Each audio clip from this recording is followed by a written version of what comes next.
Welcome to the Infinite Spark of Being podcast. My name is Keith Welsh, and as you can see and hear, I am still inside. In this episode, we're going to talk about the importance of description, language, why it matters, why it shapes our world, and we're also going to talk about it in context with magical working. And what that means in a practical, real-world sense. Some of you may have just shut down, but I challenge you to stick with me for a minute. Before we get into that, go to theinfinitesparkofbeing.com, click the About button, read a little bit about me, what I have to offer you. And if you're interested in any one-on-one time with me, one-on-one sessions, doing thought transformation and restructuring, grief and loss, you can reach out via email or direct message, preferably on Instagram. That's where I'm the most active. This thought transformation restructuring method is something I honed over the years working in mental health and addiction. It brought a lot of relief to a lot of people. Very proud of it. And it's worked. And if you'd like that too, go ahead and reach out. If you're interested in me doing a workshop, some sort of a talk at your yoga school or whatever facility is, you can reach out via email or direct message on Instagram. Patreon donate button up there. If you like the content that I provide you, like the information that I give you, feel free to donate through through PayPal or Venmo. It's always appreciated when you guys do that, and I'm always flattered, and it really does help. If you're interested in joining us on the first Wednesday of every month, you can do that through the $10 tier of Patreon. There's also a $1 and $5 tier, but the $10 gives you access to our once a month online Google Meet. Teaching, discussion, those things happen there. And this week I've started an email with, topics that, for you guys to think about, work with. This month it was a quote by Father Thomas Keating about the discovery of God and what that means. Okay. So, description. I've mentioned this before. One of Carlos Castaneda's books, I believe it was Separate Reality, where his shaman, Juan Matus, says, "You are beaten over the head with the description of reality," or you live in a description of reality and you're beaten over the head with that description until you repeat it back to them the way they told you to, right? And that is, something I was writing about in the book this morning and last night. And you are forced to recite this description of reality over and over like a mantra, mind tool, the tool that you're using to shape your mind protection, protecting your mind against anything that's not that. That is the mantra that they give you, and you recite it until lo and behold, you experience their description of reality. Now you live in their world, and they deem you educated and send you out into the world to maintain the machine. It sounds like I'm about to start screaming that I'm a sovereign citizen and no officer I won't roll down my window, but I promise you I've never done that and don't intend to start. But that's not really, look, we're not going to get free of description. We have to live within this is the world that we live in. This is the plane of consciousness that we're on. This is the human birth. But, to be aware of this stuff, I believe, is more beneficial than not being aware of it. It allows us an opportunity to change the way we're describing it. And, this birth, for me personally, affords me the privilege of not needing to stay up on current events. We can one day maybe go into the Vedic literature as to why that might be the case. And that should lose about half of you. But I try to avoid it. It always makes me think of an episode of the Beverly Hillbillies. Some of you are far too young to remember that show, but there's an episode where Jed is shown a television, and he had seen one other time, and the person turns it on, and there's a marlin or something jumping out of no, it's a different episode. But he looks at it and he goes, "Yeah, that was what was on my friend's TV too." Meaning like that, like every time I turn on a television or I'm exposed to the media in that way, it's the same thing every time. So, I figure the day that there's Russian, Chinese, or even Canadian tanks rolling down the street, I'll know something is up. I do keep track of the weather. Yeah, I like the weather. But none of it really changes. It all stays the same. But right now, it's difficult to, you can't really avoid it. So I know what's happening. I probably, due to my past interest in current events and history, probably know a little more than average about it, at least the history of it. But here's what I see, and I just say it this way, not to purposely be shitty, but here's what I see from you. You just use their description. You speak their mantra, whether you agree with them or not. Even the person you disagree with, you take up their mantra and you use their language to describe the world. And you can dislike this and you can hate that all you want. But as long as you're using their description and their information to define all of this, then you're going to live in their world. That's how this works. For instance, I'm looking at this chair, and this object was given a name and a description to me at a very early age, right? And I don't approach a chair confused or even giving pause as to what I'm supposed to do with it, how I'm supposed to interact with it, and how I'm supposed to judge it. I just thoughtlessly interact with that object because it was described to me. That is the world. It was described to you, and you, I'm being very general, I realize that, very thoughtlessly interact with it, whether it's love, God, success, food, whatever. You just, you repeat the mantra, and then you have their experience of it. It goes back to my widget thing, right? That if I put this object on the table, right, and you don't know what it is and your mind has no context for it, so I tell you that thing is called a widget. And you go, okay, so that's step one, is I name it, and this is my first attempt to create a solid reality. I start to describe its qualities to you. I go, widgets are dangerous, and if they're handled inappropriately, this could happen and that could happen and da da da da. And that's again my second attempt at creating a solid world. And I'm telling you, because I want you to interact with widgets the way I interact with widgets. That will create an illusion of safety and an illusion of continuity for my mind.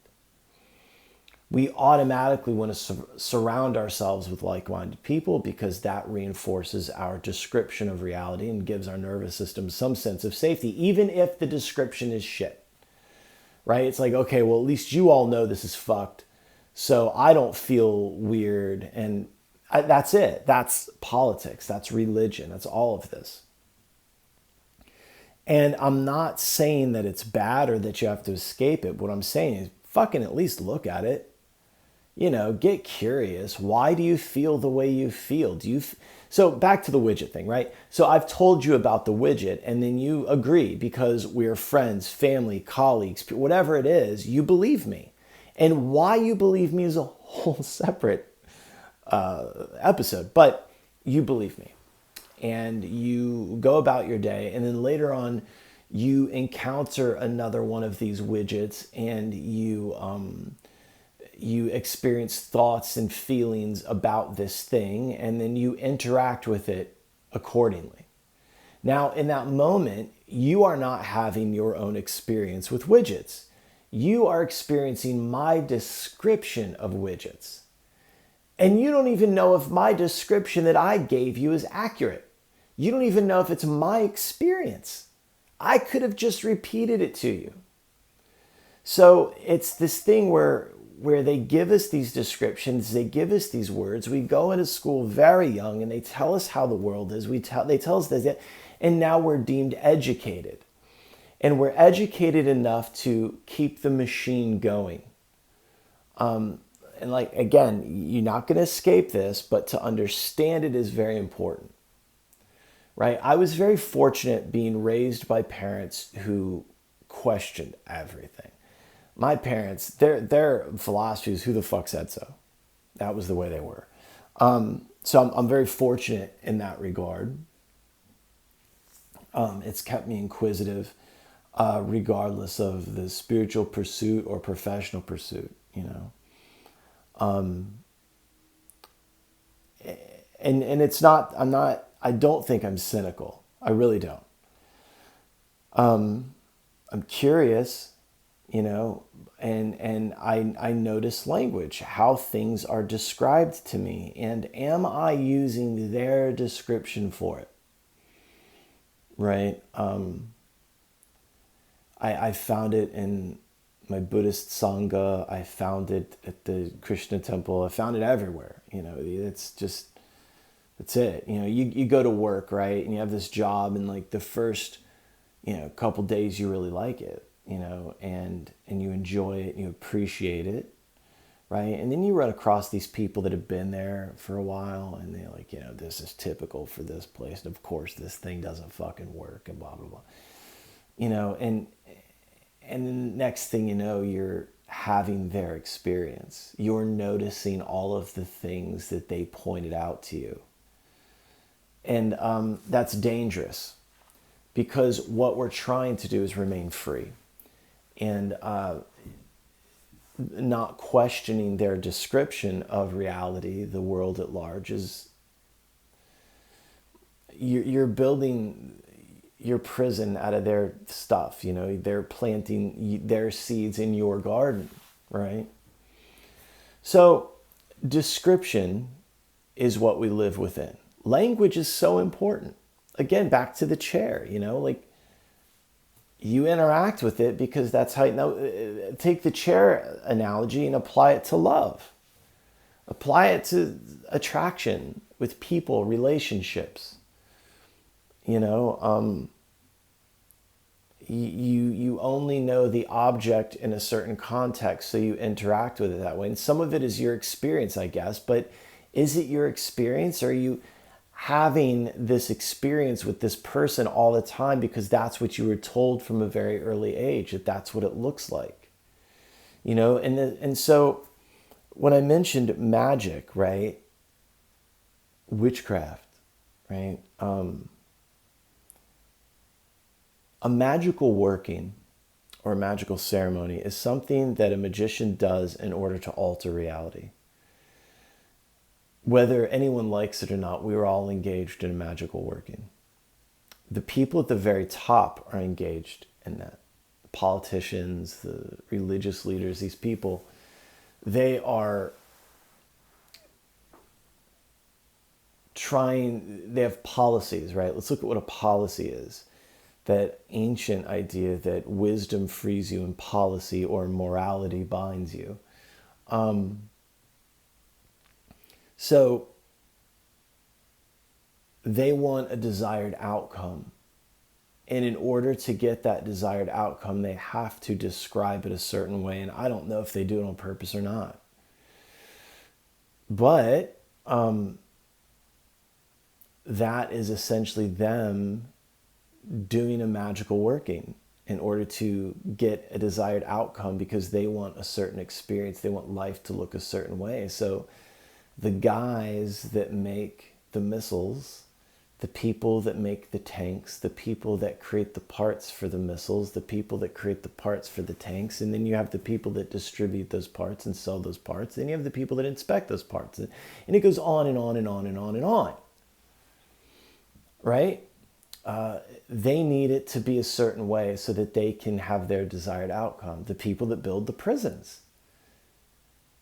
There's the people that are building the prisons, there's the investors of the companies, and then you have their henchmen, the police officers and the cops and the sheriff's deputies, and these people that they have to put asses in the seats. And it goes on and on and on. You know, some of these people in our culture, I guess now they're called influencers, that the content that they're providing is rooted in the suffering of other people and pointing out injustice, which is always good. But then you have to start asking yourself, what are you going to do if it's all okay? You know, certain people need to have a crisis so that they can have value and they can have they can be relevant. They have their relevancy, right? A king, a queen need you to need them. Politicians need you to be confused about it. So they go, well, let me explain it to you. You know, we're all essentially recreating mommy and daddy out of these people, you know? And then we fall into their mantra. They cast their spell using their language, and we're under their spell. And when we are under their spell and their descriptions and their words, we see it the way they see it, because language is a cognitive faculty of the mind that tells the body how to feel about its surroundings, the future, the past, whatever. This is dangerous stuff, man. And everyone just falls in line, you know? My parents had spells that they used on me. You know, I have my own. But to realize the subjectivity of all of it, that you do have a choice on some level, that you can tweak it, bend it, shape it, that your world is built out of description. So whose description is it? You know, that book by Don Miguel Ruiz, I did not mean to just roll that R or attempt to. I wasn't trying to overpronounce that. But he, in the Four Agreements, he says that first one is to be impeccable with your speech. And he gives a very basic, you know, reason why you should. But on another level, it's like, you look at the speech you're using, who told you to describe it that way? Who said this is how it's going to be and this is what it's a lot, man.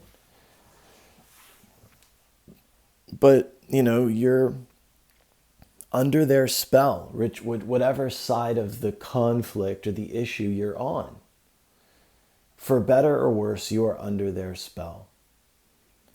And I challenge you to, you know, describe it a different way. You know, you do this with your own life. You do this with yourself. You were given a description of you. From a very early age, you were described to you, and you were beaten over the head with that description until you repeated it back to them. And, you know, I remember being a little boy and the school/church that, you know, I received all of my early abuse and shaping from. And for the 8 years I was there, a lot happened. But it was interesting. So every Friday or something, we'd walk to this little library down the street. Now, I had a lot of learning disabilities as a kid. Terribly dyslexic. I was left-handed. I had all of it, right? I remember my mom, I was in high school, and was either high school or middle school. But it was my first kind of foray into my early years in public school. And they noticed that I had a lot of problems. And so they called my mom to come in and talk to a guidance counselor or something. And the woman goes, you know, he should be in these, back then they called them SLD classes, severe learning disability. Now I think they call them gifted and wonderfully special classes. But in my day, they were severe learning disability classes because I wasn't able to learn. And it wasn't neurodivergent. It's that this kid can't fucking read. So the lady was saying, you know, he would benefit from this and this. And my mom said, is there going to be a special world that he can live in? like special jobs, and then Lily was like, well, no. My mom was like, well, then he's going to have to stay in regular classes and figure it out. On one hand, I was very upset, but on the other hand, I'm glad that that's what she did. But, so I had these issues, right? And it was characterized as, well, I'm not applying myself. That was the spell I was put under. You're not applying yourself. You're not applying yourself. You're not applying yourself. You're not applying yourself. And, recently I read a paper that was very interesting about how childhood abuse results in these learning disabilities for some people.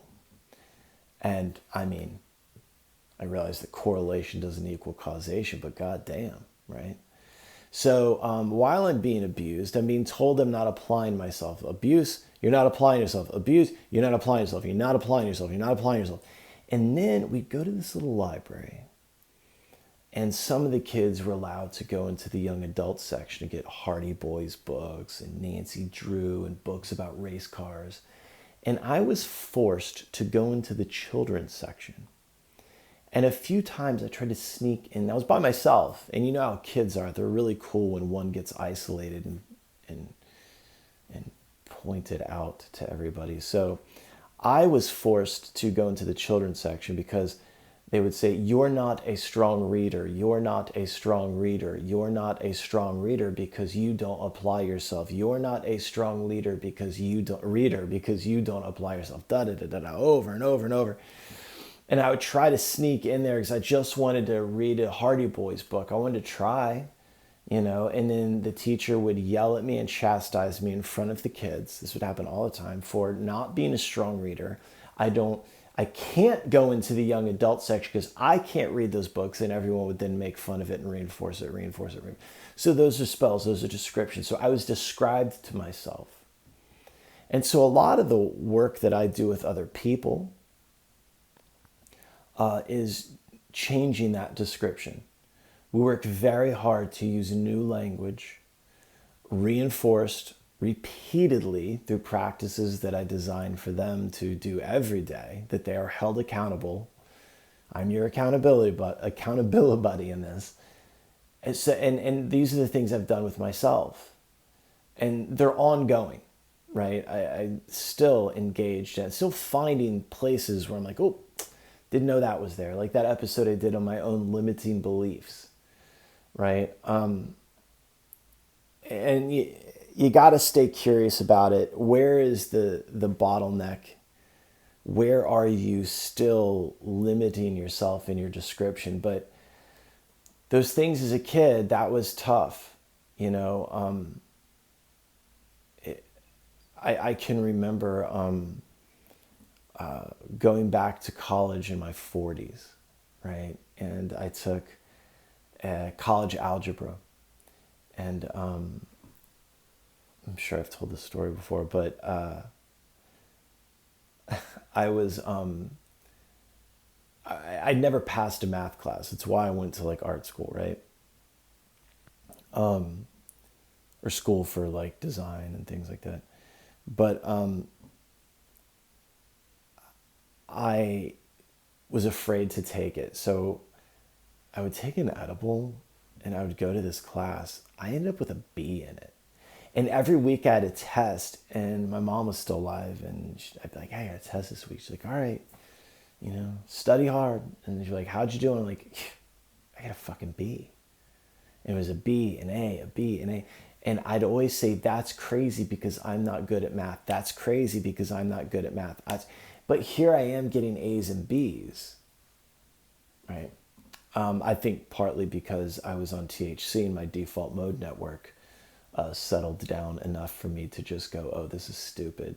They're all just dumb little games with their own rules, so I just got to remember the rules. What's funny is the next semester I took the next algebra class, and I got, I was like, man, I'm gonna kill it. And again, I'm in my 40s. Everyone's like 19, 18, like they're kids. And this teacher, and she's younger than me, older than them. And they're still in that age where they think the teacher is like an authority.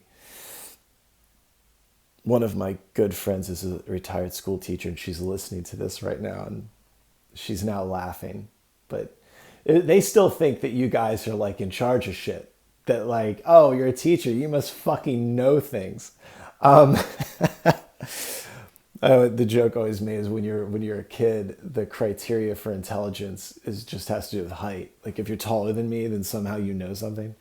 And when you're a kid, especially at those teenage years, you think that since someone's older that they fucking know something you don't know.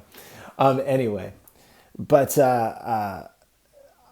she explained something and she goes, everyone understand that? And I raised my hand and said, I'm sorry, I don't understand. And so she comes back to my desk and I'm sitting in a circle of people because we had to work in these little pods. And I go, yeah, I don't understand why this. She goes, oh, and she explained it again. And she goes, does that make sense? I said, it doesn't. And she goes, well, I don't know what to tell you, and walked away. Now, I'm in my 40s and I'm paying for it now, right? I paid for this shit. And I said, excuse me. And she turns around and I go, I'm paying you to explain this to me. It is your job to explain it to me. It's not my job to understand you. You're on the clock.